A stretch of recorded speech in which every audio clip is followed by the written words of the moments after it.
Thomas MacKinnon had always believed that silence was his greatest strength. Standing at attention outside the royal residence, his back straight as a steel rod, he embodied everything a royal guard should be: invisible, unwavering, and utterly devoted to duty. For 15 years, he had perfected the art of becoming part of the furniture, a living statue that breathed but never spoke unless spoken to, moved only when necessary, and felt nothing that might compromise his vigilance. The morning mist clung to the palace gardens like a soft gray blanket as Thomas took his position at the east entrance. His polished boots reflected the early sunlight, and his ceremonial uniform bore not a single crease. At 42, he was one of the most senior guards in the Royal Protection Detail, a man whose dedication had never wavered, whose record was spotless, and whose personal life had become as regimented as his professional one. But, beneath that perfectly pressed uniform beat the heart of a man who had forgotten how to feel joy. Thomas lived alone in a small flat 20 minutes from the palace, a space so sparse it might have belonged to a monk. A single bed with military corners, a table for one, walls bare except for his commendations, and a faded photograph of his parents, both deceased. He had no friends outside of nodding acquaintances with fellow guards, no hobbies beyond maintaining his physical fitness, and no family to speak of since his divorce 5 years prior. The divorce had been inevitable, really. Sarah had tried for years to compete with his devotion to duty, to understand why he couldn't simply leave his work at work like other husbands. She had begged him to talk to her, to share what went on behind those stoic eyes, to let her into the fortress he had built around his emotions. But Thomas had been trained too well. The royal protection protocols weren't just about physical security, they demanded emotional discipline that bordered on the inhuman. "You're like a ghost, Thomas," Sarah had said on the day she packed her bags.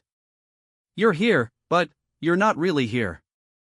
I feel like I'm married to a statue that occasionally remembers to eat dinner and pay the bills." He had wanted to protest, to tell her that he did care, that his silence wasn't indifference but protection. But the words wouldn't come. They never came. And so she left, taking with her the last person who had tried to reach the man buried beneath the guard. The years since had passed in a blur of identical days. Wake at 5, physical training, breakfast alone, duty shift, evening meal alone, sleep, repeat. The routine had become his religion, discipline his only companion.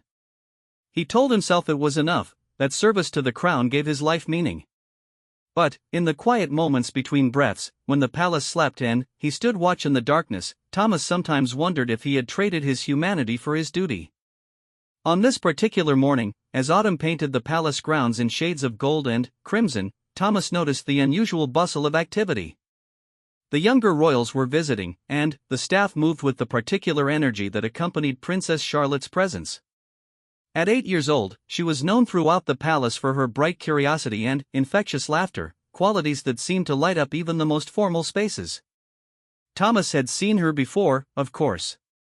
Brief glimpses during official events, moments when she passed through his area of responsibility. But royal guards were trained to observe without seeing, to be present without intruding. She existed in his peripheral vision, a small figure in pretty dresses who belonged to a world he was sworn to protect but never enter. As the morning progressed, Thomas maintained his position while various staff members prepared for the family's outdoor activities. He watched gardeners already perfect flower beds, saw kitchen staff arrange elaborate picnic spreads, and observed nannies double-checking safety protocols for the playground equipment. The palace operated like a well-oiled machine, every person knowing their role, every detail considered and planned. Around mid-morning, the sounds of children's laughter began to drift from the garden areas. Prince George's voice mixed with Princess Charlotte's higher tones and baby Prince Louis's delighted squeals. It was a sound so rare in Thomas's world that it seemed almost foreign, like music from another planet. Royal guards were positioned throughout the grounds, maintaining their protective perimeter while the family enjoyed their private time. Thomas found his attention wandering, drawn despite his training to the joyful sounds echoing across the manicured lawns. When was the last time he had heard such pure, uncomplicated happiness? When was the last time he himself had felt it? The questions came unbidden, unwelcome intrusions on his mental discipline. It was nearly noon when Princess Charlotte came into view, running across the grass in pursuit of a wayward ball that had escaped from their game. Her nanny called after her, but the little princess was determined to retrieve her toy before it disappeared into the rose bushes. She ran with the abandon of childhood, her dress streaming behind her, her face flushed with exertion and delight. The ball bounced twice more before rolling to a stop directly at Thomas's feet. For a moment, time seemed suspended. The princess stopped running and looked up at him, her chest rising and falling from her sprint, her eyes bright with expectation. Those eyes held no awareness of protocol or hierarchy, no understanding that royal guards were meant to be invisible. To her, he was simply a person who happened to be standing near her ball. "Excuse me," she said, slightly out of breath but perfectly polite. "Could you please get my ball?" Thomas felt something shift inside his chest, a crack in the armor he had worn for so many years. He looked down at the small face turned up toward his, saw the trust there, the simple human expectation of kindness from one person to another. According to protocol, he should signal to a nearby staff member to assist the princess. He should maintain his position and his silence. Instead, without conscious thought, Thomas bent down and picked up the ball. It was a simple children's toy, bright red with white patches, slightly deflated from its adventures across the garden. As he straightened and held it out to her, their eyes met again. In that moment, something profound and wordless passed between them. She wasn't looking at a royal guard or a security detail. She was looking at Thomas, the man he had almost forgotten existed beneath the uniform. "Thank you," Princess Charlotte said, accepting the ball with both hands. But, instead of immediately running back to her game, she paused, tilting her head as she studied his face. "You look sad," she observed with the devastating honesty of childhood. The words hit Thomas like a physical blow. In 15 years of royal service, no one had ever commented on his emotional state. No one had ever looked past the uniform to see the person wearing it. He opened his mouth to give some neutral response, some deflection that would maintain appropriate boundaries. But Princess Charlotte wasn't finished. Without warning, without ceremony, she reached out and placed her small hand on his arm, just above his white glove. The touch was gentle, brief, lasting no more than 3 seconds. But, in those 3 seconds, Thomas felt something he hadn't experienced in years, genuine human connection. "I hope you feel better," she said simply, then turned and ran back toward her family, calling out that she had found her ball. Thomas stood frozen, staring at the spot where she had disappeared around a hedge. His arm still tingled where she had touched it, as if her small hand had carried some kind of electrical current. The world around him continued as normal. Birds sang, leaves rustled, distant voices carried on the wind, but everything felt different somehow. For the first time in longer than he could remember, Thomas McKinnon felt tears threatening to surface. Not the practiced composure he had perfected over decades, but real, honest emotion that refused to be catalogued and filed away. A 8-year-old child had seen him, truly seen him, in a way that no adult had managed in years. The rest of his shift passed in a strange haze. Thomas maintained his duties with his usual precision, but part of his mind remained fixed on those few moments by the rose garden. The warmth of a small hand on his arm. The concern in a child's voice. The simple, revolutionary act of being noticed as a human being rather than a function. When his replacement arrived that evening, Thomas walked to his car with uncharacteristic slowness. Usually, he moved with military efficiency, eager to maintain his schedule, to preserve the routine that structured his life. Tonight, he found himself pausing to look back at the palace, thinking about the little princess somewhere inside those walls, probably having her dinner or listening to a bedtime story. The drive home took him through London's familiar streets, but Thomas saw them differently now. He noticed a father pushing his daughter on a swing in a small park. He saw an elderly woman feeding pigeons on a bench, smiling as the birds gathered around her feet. He observed a young couple walking hand in hand, lost in conversation and each other. When had he stopped seeing these moments? When had his world shrunk to consist only of duty and discipline and empty rooms? Back in his flat, Thomas went through his evening routine mechanically. He hung up his uniform with the same care he had shown for 15 years, prepared and ate a simple dinner, reviewed the next day's schedule. But, as he sat in his single chair, looking around his sterile living space, Princess Charlotte's words echoed in his mind. "You look sad." Such a simple observation from such a young person. But she had been right, hadn't she? He was sad. Profoundly, deeply sad in a way he had refused to acknowledge for years. He had convinced himself that emptiness was discipline, that isolation was strength, that feeling nothing was the price of serving something greater than himself. Thomas picked up the photograph of his parents from his bedside table. They smiled out at him from a happier time, from before he had learned to armor his heart against the world. His mother had been a teacher, endlessly patient and warm with her students. His father had been a carpenter, a man who built beautiful things with his hands and took pride in creating rather than just protecting. Neither of them would recognize the man he had become. As Thomas lay in bed that night, staring at the ceiling in the darkness, he replayed every detail of his encounter with Princess Charlotte. The trust in her eyes when she asked for help. The genuine concern when she noticed his sadness. The warmth of her touch when she tried, in her childish way, to offer comfort. For 15 years, he had prided himself on his invisibility, on his ability to blend into the background and perform his duties without emotional entanglement. But an 8-year-old girl had shattered that illusion in 3 seconds, showing him that his carefully constructed barriers weren't strength at all, they were prison walls. Something had awakened in Thomas that he thought had died long ago. A hunger for connection, for meaning beyond duty, for the kind of simple human kindness that Princess Charlotte had offered without hesitation or calculation. As he finally drifted toward sleep, Thomas found himself wondering what it might be like to feel alive again, to be a person rather than just a position. Tomorrow would bring another shift, another day of standing at attention and maintaining his silent watch. But something fundamental had changed. The question now was whether Thomas McKinnon had the courage to explore what that change might mean, and whether a moment of grace from a little princess could truly transform a life that had forgotten how to hope. The last thing he remembered before sleep claimed him was the feeling of a small hand on his arm and a child's voice saying she hoped he would feel better. For the first time in years, Thomas thought perhaps he might. The morning after Princess Charlotte's touch, Thomas woke before his alarm for the first time in years. He lay in bed watching the gray dawn creep through his blinds, his mind still processing the profound shift he had experienced. The memory of her small hand on his arm seemed to have lodged itself permanently in his consciousness, a warm spot in the cold landscape of his ordered life.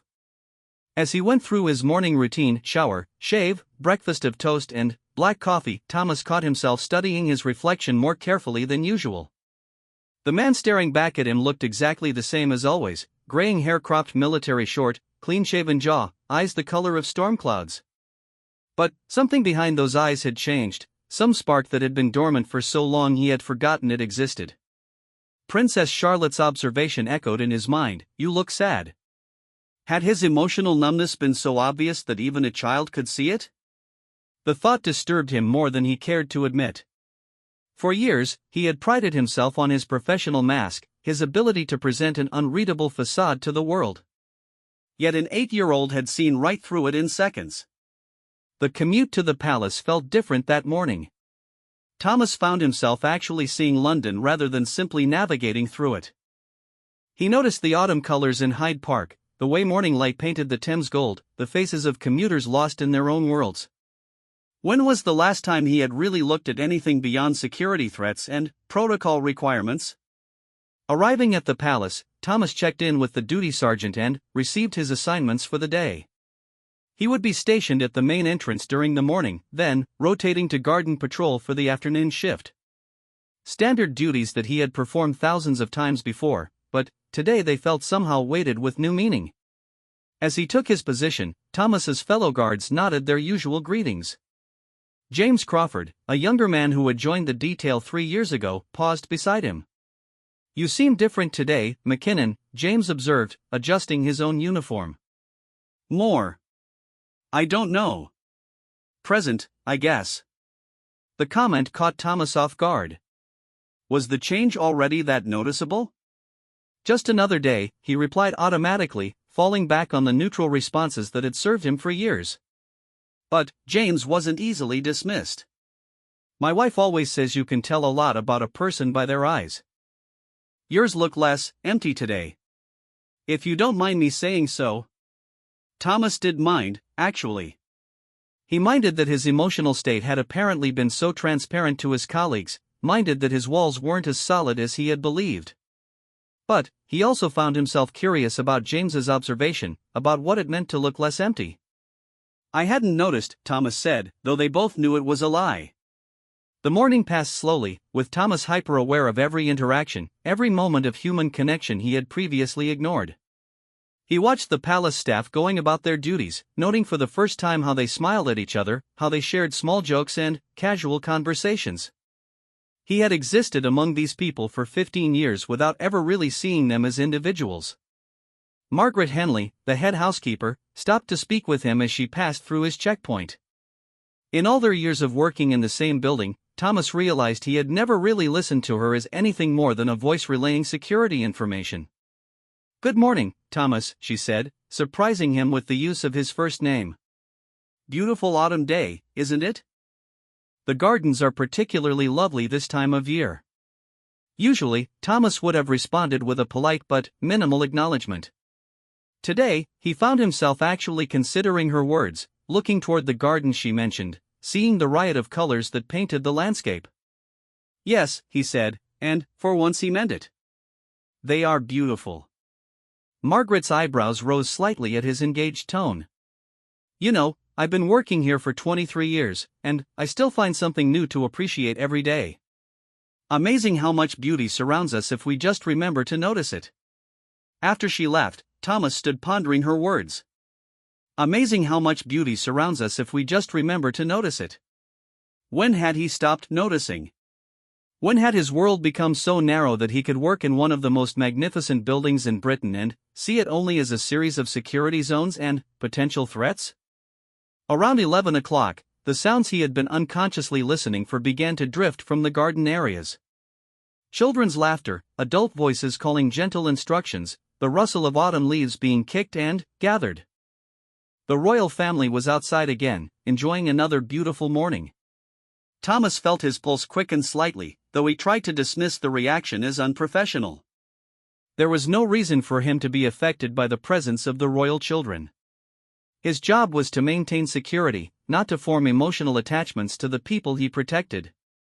But he couldn't shake the memory of Princess Charlotte's concerned expression, the warmth of her unexpected kindness. When the duty rotation shifted him to garden patrol after lunch, Thomas found himself walking the familiar paths with new eyes. The rose garden where yesterday's encounter had occurred seemed different somehow, charged with significance that had nothing to do with security protocols. He paused at the spot where the red ball had come to rest, remembering the moment when everything had changed. "Excuse me, sir?" The voice startled Thomas from his reverie. He turned to find one of the junior staff members approaching, a young woman named Emma who worked in the children's education program. She looked nervous, as if unsure whether she should be approaching a royal guard. "Yes?" Thomas replied, automatically shifting into his professional mode. "I hope you don't mind me asking," Emma began hesitantly, "but were you the guard who helped Princess Charlotte yesterday? With her ball, I mean?" Thomas nodded carefully, unsure where this conversation might lead. "She mentioned you to her nanny this morning," Emma continued, her expression brightening. "She said you looked sad, but that you were kind to her. She wanted to know if you were feeling better today." The words hit Thomas like a physical blow. The idea that Princess Charlotte had been thinking about him, concerned for his well-being, was almost overwhelming. In his world of rigid hierarchy and emotional distance, such personal consideration was unthinkable. "She asked about me?" Thomas managed to say. "Children see things differently than adults do," Emma explained gently. "They haven't learned yet to ignore the person behind the uniform. Princess Charlotte has always been particularly sensitive to people's feelings. Her Royal Highness says it's one of her most remarkable qualities." Thomas struggled to process this information. The idea that his emotional state had been visible enough to concern an 8-year-old, and that she had carried that concern into the next day, challenged everything he thought he understood about his professional facade. "Perhaps," Emma ventured carefully, "if you cross paths with her again, you might let her know that her kindness was appreciated? It would mean a great deal to her to know she helped someone feel better." After Emma left, Thomas stood alone in the garden, overwhelmed by emotions he had spent years learning to suppress. The notion that a child's compassion could ripple outward, creating connections and meaning where none had existed before, was revolutionary to his ordered worldview. As if summoned by his thoughts, the sounds of approaching voices reached his ears. The royal family was moving through the gardens, their afternoon walk taking them in his direction. Thomas straightened automatically, falling into his practiced stance of invisible vigilance.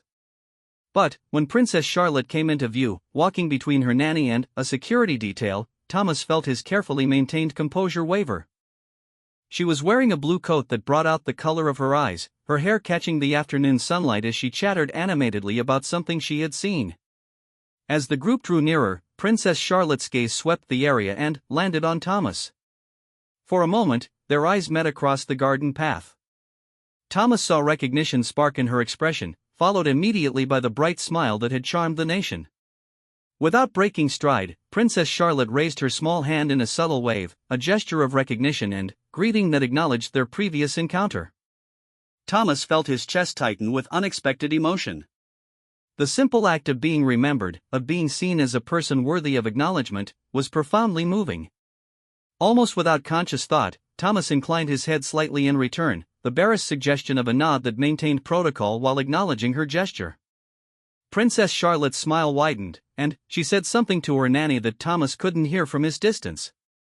The group passed by, continuing their walk, but the moment lingered in Thomas's mind like the warmth from a fireplace. 2 days ago, such an interaction would have been impossible for him to imagine. Now, it felt like the most natural thing in the world. The rest of his shift passed in a contemplative haze. Thomas found himself thinking about Emma's words, about Princess Charlotte's concern for his well-being, about the way a child's simple kindness had begun to crack open something inside him that he had thought permanently sealed. When he returned home that evening, Thomas's flat looked even more sterile and unwelcoming than usual. The bare walls, the single-place setting, the absence of any personal touches all seemed to reflect back at him the emptiness of the life he had constructed.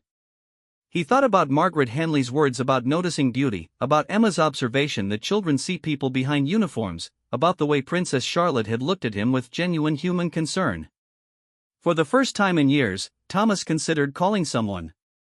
His address book, thin as it was, contained a few numbers, former colleagues who had retired, a cousin in Scotland he hadn't spoken to in 5 years, his ex-wife's sister who had tried to maintain contact after the divorce. People who had once been part of his life before he had retreated so completely into his shell. He picked up his phone 3 times before finally setting it aside. The habit of isolation was too strong, too ingrained to overcome in a single evening. But the impulse itself was significant, the first crack in the wall he had built around himself. Instead, Thomas did something even more unprecedented. He walked to his local grocery store not for his usual efficient procurement of necessities, but simply to be around other people. He wandered the aisle slowly, observing families shopping together, couples debating dinner options, elderly people carefully selecting their purchases. At the flower section, he found himself pausing. The displays were bright and cheerful, full of the kinds of arrangements that might brighten a home, that might make a space feel alive rather than merely functional. Thomas had never bought flowers in his life, had never seen the point of something so impractical. But, today, thinking about Princess Charlotte's smile, about Margaret's words about noticing beauty, he found himself purchasing a small bouquet of yellow chrysanthemums. The woman at the checkout counter smiled and commented on how lovely they were, and Thomas surprised himself by agreeing. Back in his flat, the flowers looked almost absurd in their new environment, a splash of color and life in a space designed for neither. Thomas placed them on his small table and sat looking at them, trying to understand what had driven him to this uncharacteristic purchase. They were beautiful, he realized. Simple and bright and utterly without practical purpose, but beautiful nonetheless. For the first time, he began to understand what he had been missing in his relentless pursuit of efficiency and emotional detachment. That night, as Thomas lay in bed, he found himself thinking not about duty rosters or security protocols, but about the warmth in Princess Charlotte's eyes when she had waved to him. About the way Emma had taken the time to share a child's concern for a stranger. About the possibility that there might be more to life than the narrow confines he had built around himself. The flowers sat on his table in the darkness, their presence a small but significant rebellion against the sterile order of his existence. Tomorrow would bring another day of duty, but Thomas found himself wondering what other small acts of human kindness might be waiting for him if he had the courage to remain open to them. For the second night in a row, he fell asleep thinking about a little princess's touch and the revolutionary idea that someone, somewhere, cared whether he was sad or happy. It was a thought both terrifying and wonderful, a crack in his foundation that might lead to either collapse or transformation. Only time would tell which it would be. 3 weeks had passed since Princess Charlotte's gentle touch had begun to unravel Thomas McKinnon's carefully constructed emotional fortress. What had started as a small crack in his defenses had gradually widened into something more profound, more transformative than he could have imagined possible. The man who had once prided himself on invisibility now found himself hyper-aware of every human interaction, every moment of connection he had previously overlooked. The changes weren't dramatic by any external measure. Thomas still arrived at work with military precision, still maintained his professional demeanor, still executed his duties with the same flawless attention to detail that had defined his 15-year career. But, inside, something fundamental had shifted. Where once there had been cold efficiency, now there was curiosity. Where once there had been emotional numbness, now there was a growing awareness of the rich tapestry of human experience surrounding him every day. The yellow chrysanthemums on his kitchen table had been replaced twice now, each new bouquet a small act of rebellion against his former sterile existence. Thomas found himself looking forward to these weekly trips to the flower market, appreciating not just the blooms themselves but the entire ritual of selection and care they represented. It was, he realized, his first hobby in decades. His colleague James Crawford had begun to comment more frequently on the change in Thomas's demeanor. "You're different, McKinnon," James had observed just that morning. "More human, somehow." "Whatever's happening, it suits you." Thomas had deflected the comment with his usual professionalism, but privately he found himself wondering just how obvious his transformation had become. If a fellow guard could notice the change, what might others be seeing? The thought was both unsettling and strangely liberating. The answer came unexpectedly during his afternoon garden patrol. Thomas was walking his usual route when he encountered Margaret Henley near the herb gardens, supervising a small team of maintenance workers.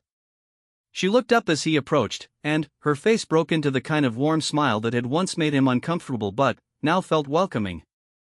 "Thomas," she called out, using his first name with the easy familiarity she had adopted since their conversation about noticing beauty. Perfect timing. I wanted to ask your opinion about something. The idea that anyone would seek his opinion on a non-security matter was so novel that Thomas found himself genuinely curious. Of course, Mrs. Henley. How can I help? "We're planning a small garden party for the staff next month," Margaret explained, gesturing toward the maintenance workers who were pruning the late autumn roses. "Nothing fancy, just a way to bring everyone together before the winter sets in." "I was wondering if you might consider joining us this year." Thomas felt a familiar flutter of anxiety at the suggestion. Social gatherings had been anathema to him for years, situations where his lack of small-talk skills and emotional distance became glaring weaknesses. His instinct was to decline politely, to retreat to the safety of his isolation. But, even as he opened his mouth to refuse, Thomas found himself remembering Princess Charlotte's concern for his sadness, Emma's gentle suggestion that children see past uniforms to the people beneath them. What would it mean to actually accept such an invitation? To step outside his comfort zone and risk genuine human connection? Thomas began, then stopped, surprised by his own hesitation. 3 weeks ago, he would have declined immediately. Now, he found himself considering possibilities he had long dismissed as incompatible with his character. Margaret watched his internal struggle with patient understanding. "No pressure, of course," she said gently. "But, some of us have been working in this palace for decades, and we barely know each other beyond our professional roles. It seems a shame, really. We spend more time together than many families do." The comparison struck Thomas powerfully. These people were his daily companions, the faces he saw more than any others in his life. Yet he knew virtually nothing about their hopes, their families, their interests outside of work. He had existed among them like a ghost, present but not truly participating in the community of which he was theoretically a part. When is it? He heard himself asking, the words surprising him as they left his lips. Margaret's smile brightened considerably.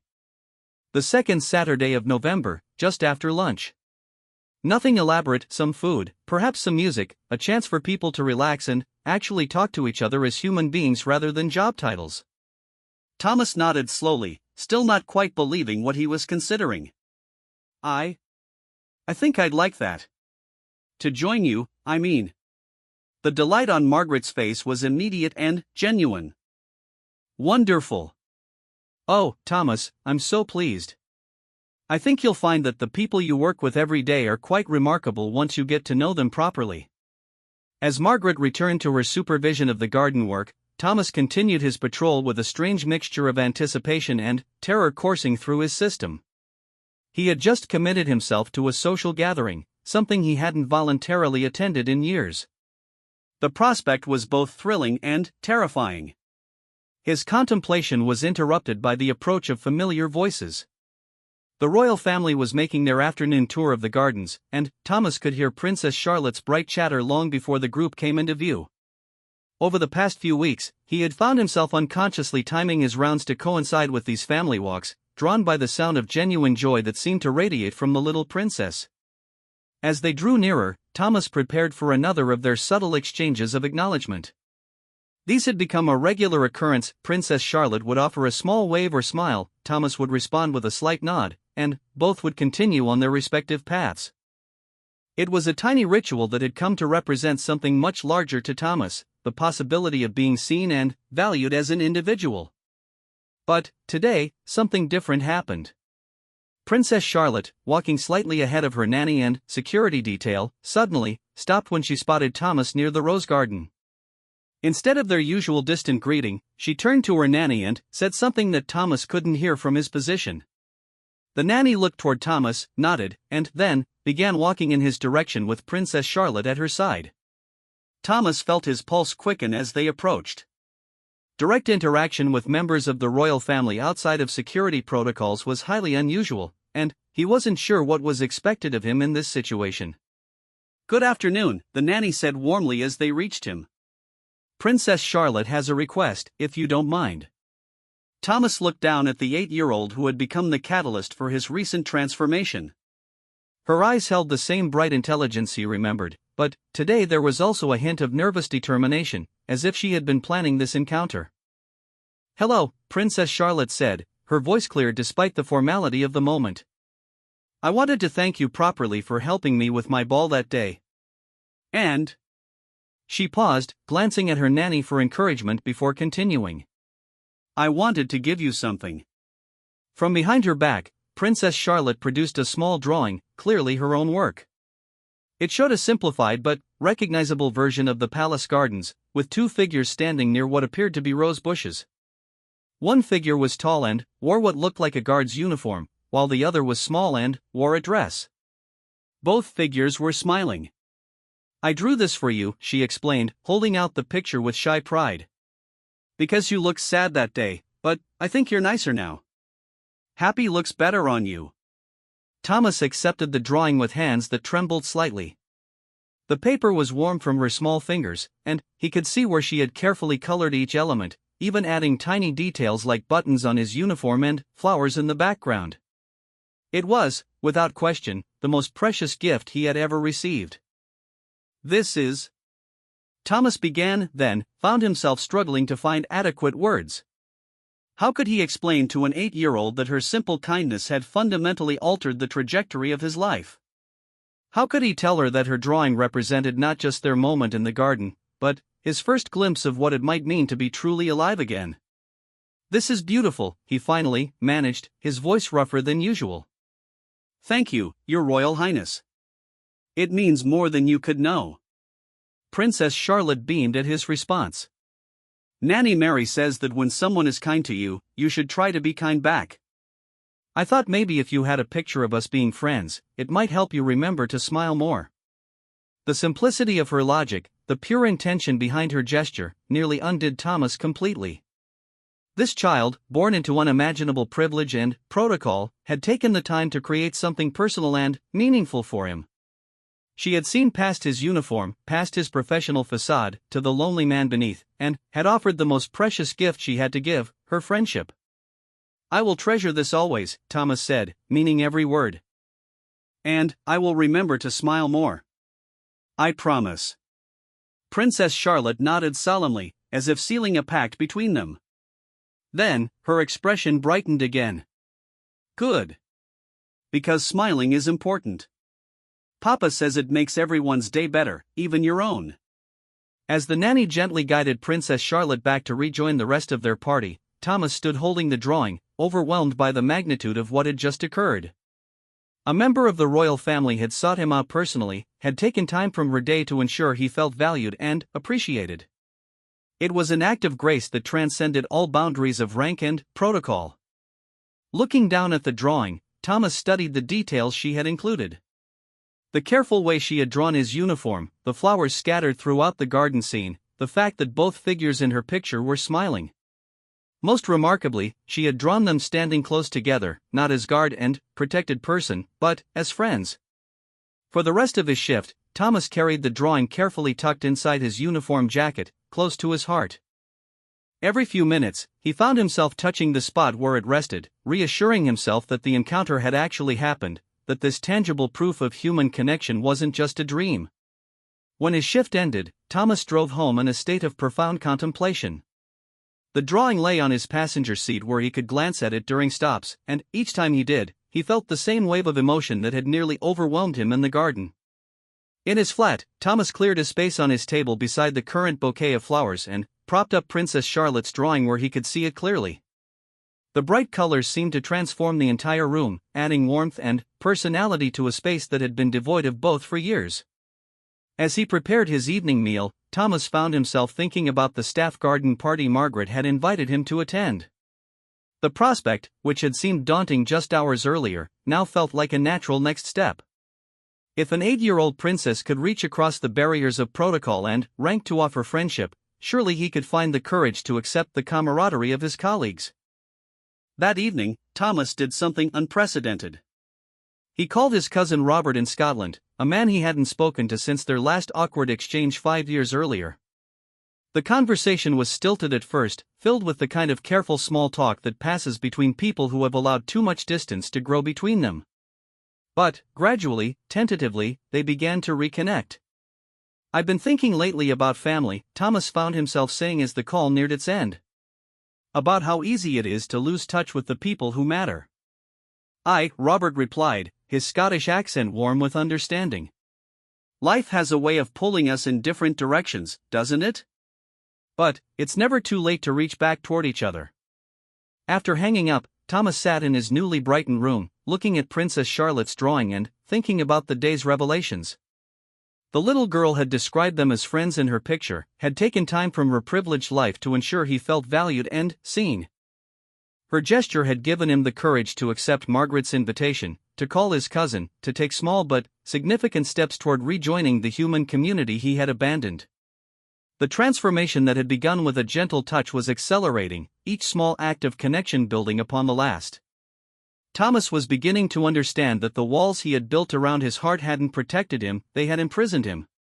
And, now, thanks to the wisdom and compassion of a child, those walls were finally beginning to crumble. As he prepared for bed, Thomas took one last look at the drawing that had become the centerpiece of his modest home. Two figures standing together in a garden, both smiling, both connected by the simple but powerful act of human kindness. It was, he realized, not just a picture of what had happened between them, but a vision of what his life could become if he had the courage to remain open to such moments of grace. For the first time in decades, Thomas McKinnon fell asleep not in an empty flat, but in a home brightened by flowers and friendship, with a child's drawing watching over him like a guardian angel of hope. The morning of the staff garden party dawned crisp and clear, with November's sunlight streaming through Thomas's windows and illuminating Princess Charlotte's drawing in a way that made the colors seem almost alive. As he dressed in civilian clothes, a strange experience after so many years of uniforms defining his identity, Thomas felt a mixture of anticipation and nervous energy he hadn't experienced since his first day of royal service 15 years ago. Standing before his bathroom mirror, Thomas hardly recognized the man looking back at him. The same gray eyes, the same military bearing, but something fundamental had changed in his expression. Where once there had been rigid control and emotional distance, now there was openness, vulnerability, and something that might have been hope. The transformation had been gradual over the past 6 weeks, each small act of human connection building upon the last. Regular phone calls with his cousin Robert had evolved into genuine conversation and mutual support. Brief exchanges with colleagues had deepened into actual friendships. Even his grocery shopping had become a social activity, as he had begun to recognize and chat with regular customers and staff. But today would be the true test. Today, Thomas would voluntarily place himself in a social situation with no predetermined role, no protocol to follow, no uniform to hide behind. He would be just Thomas McKinnon, a man trying to remember how to be part of a community. The drive to the palace felt different on a Saturday afternoon. Without the urgency of duty, Thomas found himself noticing details he usually missed: families in the parks, couples walking hand in hand, children playing in gardens. The world seemed fuller somehow, richer with possibilities he was only beginning to explore. Arriving at the palace staff entrance, Thomas was greeted by Margaret Henley, who looked delighted to see him actually following through on his commitment to attend. She wore a cheerful autumn dress instead of her usual professional attire, and her smile was even warmer than usual. "Thomas, I'm so pleased you came," she said, reaching out to touch his arm in a gesture of welcome that would have made him uncomfortable just weeks ago. Now, it felt natural, friendly, human. "Everyone's gathering in the East Garden. I think you're going to be surprised by how lovely this is." Following Margaret through the palace corridors, Thomas felt his nervousness give way to genuine curiosity. He had walked these halls thousands of times, but always with purpose, always focused on his duties. Now, seeing them as pathways to friendship rather than simply functional spaces, they seemed different somehow, more welcoming, more alive. The East Garden had been transformed for the occasion. String lights wound through the trees, creating a warm glow despite the afternoon sunshine. Tables laden with food stretched across the lawn, and small groups of palace staff clustered together in conversation. Thomas recognized faces but realized with some embarrassment how few names he actually knew. "Come on," Margaret said, linking her arm through his with the easy camaraderie of an old friend. "Let me introduce you properly to people you've been working alongside for years." The first group they approached included James Crawford, who looked genuinely pleased to see Thomas in this unexpected context. Standing with James was a woman Thomas had seen countless times but never actually met: Elena Rodriguez, who worked in the Royal Archives. "Thomas!" James exclaimed, extending his hand with enthusiasm. "I have to admit, I wasn't sure you'd actually show up. This is brilliant." "Elena, this is the colleague I was telling you about, the one who's been coming out of his shell lately." Elena smiled warmly, and Thomas was struck by the intelligence and humor in her eyes. "The mysterious Thomas McKinnon," she said with gentle teasing. "I've been hoping to meet the man behind all the stories. James tells me you've been quite the topic of conversation lately, in the best possible way, of course." As they talked, Thomas found himself relaxing into conversation in a way he hadn't done in years. Elena was a natural storyteller, regaling them with amusing tales from her work in the archives, while James shared stories about his young family that painted vivid pictures of domestic life. Thomas discovered that he actually had things to contribute to the conversation: observations about the palace, experiences from his years of service, even thoughts about the books he had begun reading again. The afternoon progressed with Thomas moving from group to group, each introduction revealing new facets of the community he had been part of but never truly joined. He met David from the kitchen staff, who turned out to share Thomas's interest in military history. He spoke with Susan from the administrative office, who had been quietly advocating for better working conditions for security staff for years. He even found himself in deep conversation with Father Michael, the palace chaplain, about philosophy and the nature of human connection. "You know," Father Michael said as they stood near the fountain, watching the other staff members enjoy themselves, "I've been watching you today with great interest. There's something different about you lately, something that goes beyond the social anxiety most people feel at these gatherings." Thomas considered the priest's observation, thinking about how to articulate the transformation he had experienced. "I suppose I've been learning that isolation isn't the same thing as strength," he said finally. I thought I was protecting myself by staying apart, but I was actually just existing. Not living. Father Michael nodded thoughtfully.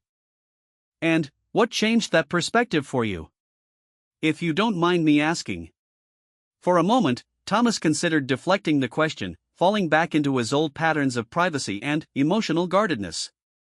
But something about the priest's genuine interest, combined with the warm atmosphere of acceptance surrounding him, made him want to share the truth. A child's kindness, Thomas said simply. Princess Charlotte, actually. She saw me in a moment when I thought I was invisible, and she chose to reach out with compassion instead of just walking by. It sounds absurd, but that one gesture made me realize how much of life I had been missing. Father Michael's expression grew thoughtful. Not absurd at all. Children often serve as our greatest teachers precisely because they haven't yet learned to ignore what adults consider unimportant. Compassion, connection, simple human kindness, these aren't small things. They're the foundation of everything meaningful. Their conversation was interrupted by Margaret's voice calling for everyone's attention. The staff had gathered near a small stage area where someone had set up a microphone. Thomas felt a flutter of anxiety, wondering if he was about to be singled out somehow, but Margaret's announcement was more general. "I want to thank everyone for coming today," Margaret began, her voice carrying easily across the garden. "This gathering represents something I think we all need more of, the chance to see each other as complete human beings rather than just the roles we play in this wonderful, crazy place we call work." There were murmurs of agreement from the assembled staff, and Thomas felt a warmth in his chest that had nothing to do with the autumn sunshine. He belonged here, he realized. These people had welcomed him not because of his security clearance or his professional competence, but simply because he was Thomas, a person worthy of friendship and community. "I also want to acknowledge someone special today," Margaret continued, and Thomas felt his stomach drop as her eyes found his in the crowd. "Thomas McKinnon has been part of our palace family for 15 years, but only recently have we had the pleasure of getting to know the remarkable man behind the uniform. His willingness to open himself up to friendship has enriched all our lives."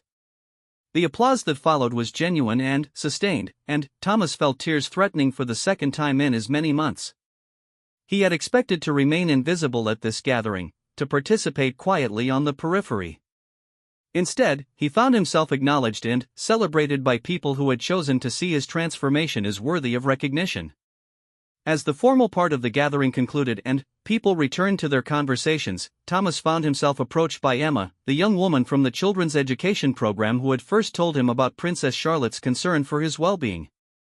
"Mr. McKinnon," she said with a shy smile, "I hope you don't mind me saying so, but Princess Charlotte was absolutely right about you. You do look much happier now. The change is really remarkable." "You've spoken to her about me?"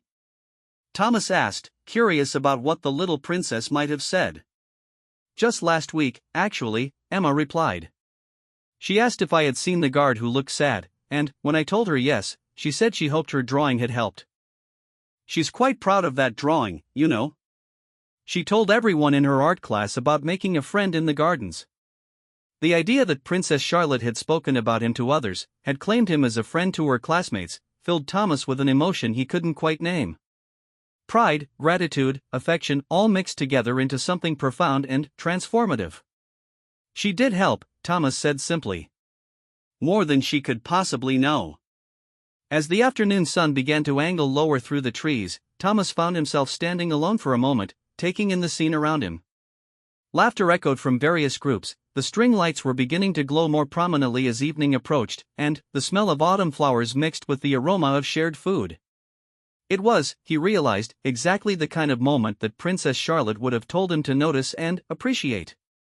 Margaret appeared beside him, following his gaze across the gathered staff. "Penny for your thoughts," she asked gently. "I was just thinking," Thomas replied, "about how much beauty surrounds us if we just remember to notice it."